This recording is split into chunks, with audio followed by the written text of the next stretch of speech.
Hey yo, c'est Roxane. Aujourd'hui, on part sur une illustration à base de bananes. La dernière fois, on avait fait la pomme, cette fois-ci, le thème, c'est la banane. Et c'est le début d'une série de paintings sur le thème des fruits. Ça m'a bien plu la dernière fois, alors j'ai eu envie de me dire que j'allais en faire plusieurs, avec plusieurs fruits différents. Donc je vous invite dès maintenant à me laisser en commentaire le prochain fruit que vous voudriez que je prenne comme thème pour une illustration. Le painting de la dernière fois sur le thème de la pomme, j'en ai fait mes premiers prints et je suis super contente parce qu'au moment où je vous enregistre ce voice-over, je viens juste de les recevoir et ça rend super bien. Et du coup, j'ai super envie de vous faire une série avec, sur le thème des fruits, avec lequel je pourrais vous faire des packs de mini prints sur le thème des fruits. Du coup, vous aurez tous les fruits que je vais faire par la suite. Et voilà, je trouvais que c'était une bonne idée. De toute façon, vous aurez les photos de ce que je reçois sur les réseaux sociaux et sur Instagram surtout. D'ailleurs, il y en a sûrement qui ont déjà vu les photos de ce que j'ai déjà reçu, les stickers de la vidéo précédente et les premiers prints du coup. Mais je suis trop contente, voilà, ça commence à se mettre en place et les avoir dans les mains, c'est trop bien. Bon, et si on parlait du speed paint que vous êtes en train de regarder? Alors, la banane, j'en avais déjà dessiné par le passé, donc ça c'était pas trop difficile.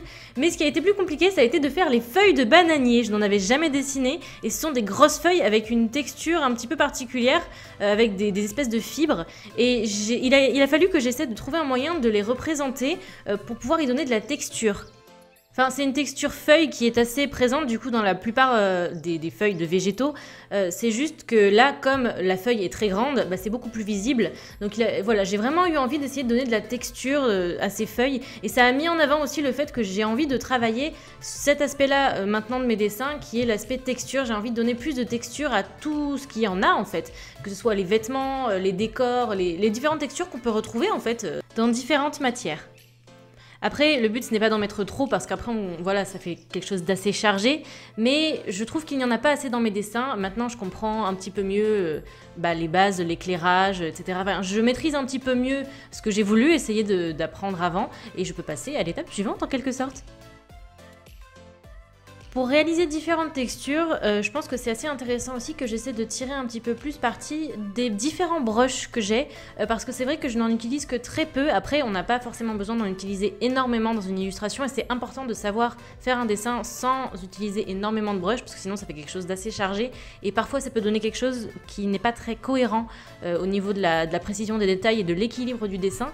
Mais je pense que j'arrive à un stade où je peux vraiment essayer de les utiliser un petit peu plus et de manière intelligente.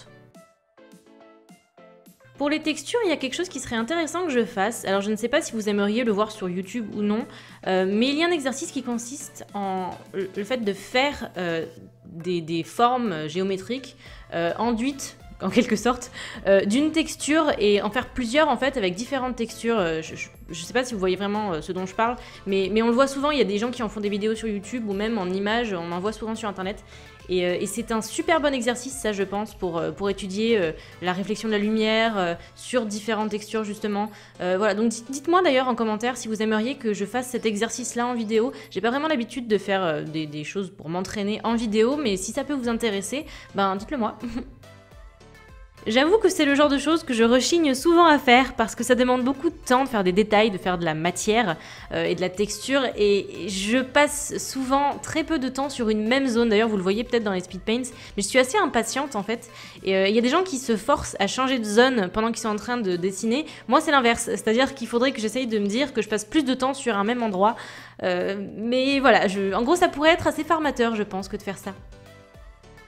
C'est bien, ça fait encore un point sur lequel essayer d'avancer. La dernière fois, on avait les backgrounds. D'ailleurs, vous voyez, peut-être dans mes illustrations, à part dans les stickers la dernière fois, j'essaye, même sur Insta, si vous me suivez, vous voyez que j'essaye de faire des backgrounds de plus en plus, de les travailler, etc., justement, d'aller sur les matières. Et donc, je pense que ça me mène, en fait, justement, à différents points.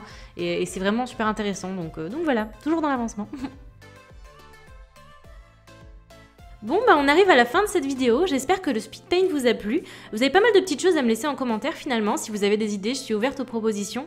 N'hésitez pas à vous abonner à la chaîne si les vidéos vous plaisent ou / à vous abonner sur les réseaux sociaux si vous voulez avoir les petites news.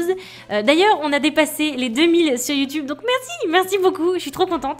Je vous fais plein de bisous et puis à très vite pour une prochaine vidéo.